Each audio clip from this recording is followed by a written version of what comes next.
Et des résultats très similaires. Lens et Bordeaux étaient avant ce match à égalité de points à la 7e place. Alors, c'est un match très important ce soir dans le Nord. C'est un match cette fois qui concerne le haut du tableau.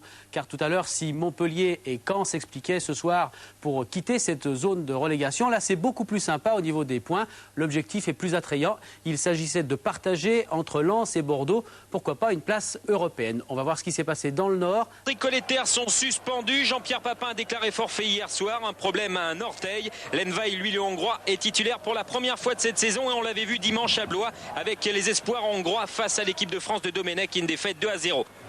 Mais attention à cette équipe lensoise, à Smisser face à Domoro. Smisser qui est passé, il est accroché, penalty sifflé par Monsieur Vessière, le 3e cette saison en faveur de Lens. DUC Lens, c'est son 4e but, son 2e penalty. Bodard n'a rien pu faire sur ce ballon venu mourir près du poteau et Lens qui mène 1-0 après 10 minutes de jeu. Le match lancé, un match qui est parti à 100 à l'heure avec des Bordelais maintenant surpuissants. Grenet qui a levé la tête, qui envoie à Biagio. Attention à Marichès, à Wallem, accroché. 2e penalty, on joue la 20e minute. Wallem râle, mais c'est un penalty. Gralac, le premier penalty transformé par Bordeaux cette saison. Égalité 1-1. Longue touche de Toys pour Bordeaux, ça cafouille dans la surface. Attention à Grenet qui pivote, qui frappe Marichès, qui cafouille. 2-1, 2 buts en 3 minutes encaissés par les Lensois. Et c'est assez exceptionnel côté bordelais parce que les Bordelais n'avaient jamais marqué plus de 1 but à l'extérieur.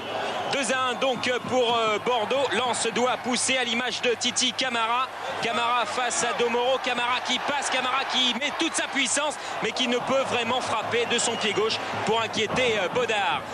Bordeaux à nouveau avec Biagio qui tente le lob et l'arrêt, réflexe, parade de Christophe Marichet. 5e match cette saison pour Marichet avant le retour de Guillaume Varmus d'ici un mois dans les buts lensois. Les Lensois, les voici à nouveau avec un ballon en cloche de Delmotte.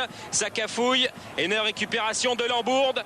Lambourde pour Zanotti.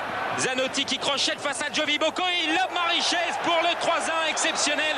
2e match en tant que titulaire pour l'ex-Toulonnais qui avait peu joué avec Toulon l'an passé. Le jour de ses 21 ans, il inscrit son premier but en première division et permet aux Bordelais de mener 3-1 à la mi-temps, à la plus grande joie du banc bordelais et de Roland Courbis.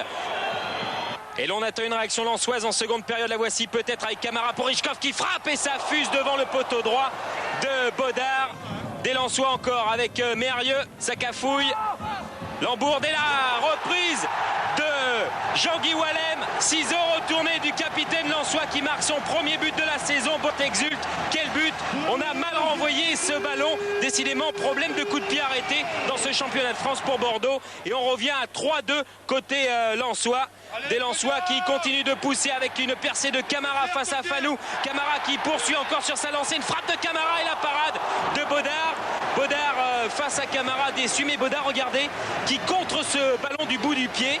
Et le verdict, il est là, une entorse. Il va tenir Bodard jusqu'au bout. On ne veut pas le remplacer côté bordelais.